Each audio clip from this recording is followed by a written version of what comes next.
Okay guys, if you want to use the place value chart method to solve your word problem, here we go, all right?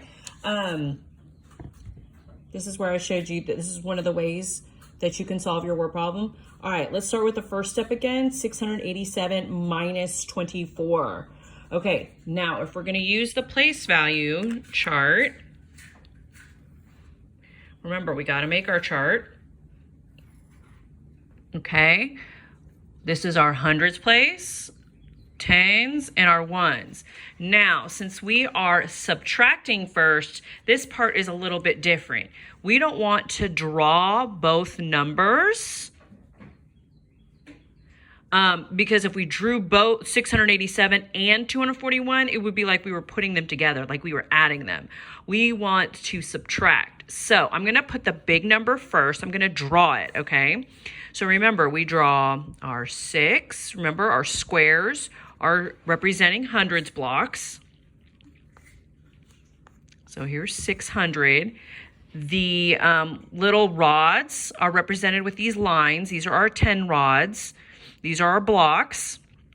1, 2, 3, 4, 5, 6, 7, 8. And then we have 7 ones, and we represent our ones blocks with those little dots.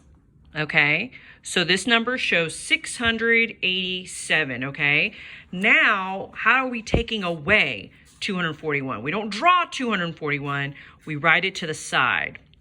And we're going to show this is what we are subtracting. Okay, remember we always start in the ones place. So I have 7 ones. Can I take away 1? Yes, I can. Okay, so I took away 1. How many are left? 6. Okay, now to the tens place. Take away 4. Can I take away 4? You bet. 1, 2, 3, 4.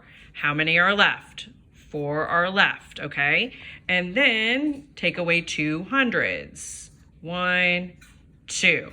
And we have 4 hundreds left. So 446 is the answer to the first part of our word problem. See? 446, okay? Now the next step is we're gonna add 446 to 325.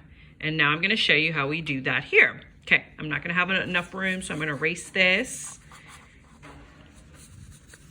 Okay, and I'm gonna write my place value chart again.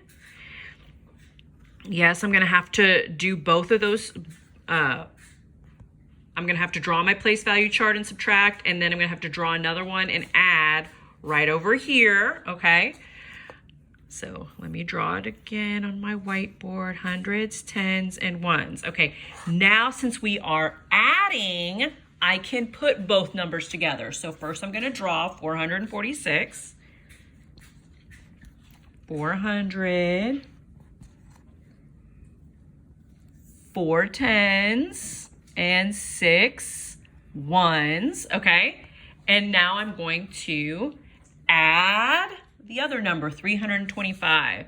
If you want to separate them, you can with a line, or you can just put them together. It does not matter, because we're adding 320 and then 5, okay? Now we are putting them together. We're adding these guys. So first we start with the ones, okay? 1, 2, 3, 4, 5, 6, 7, 8, 9, 10, 11. Okay, whoa. We have 11 ones. Can I put 11 in the ones place like this? No, we cannot. That's too many ones. So remember, we can put some of the tens, we can put some of the ones together. Remember how many ones make a 10? 10 ones. So we can count 1, 2, 3, 4, 5, 6, 7, 8, 9, 10. So I'm going to take these 10 ones, I'm going to circle them, and I'm going to move them to the new family. I can put that new 10 up there. I can put him down here. It does not matter, just as long as he's with his people. Okay, so how many ones are left? Just 1. Okay, and now how many 10s do we have?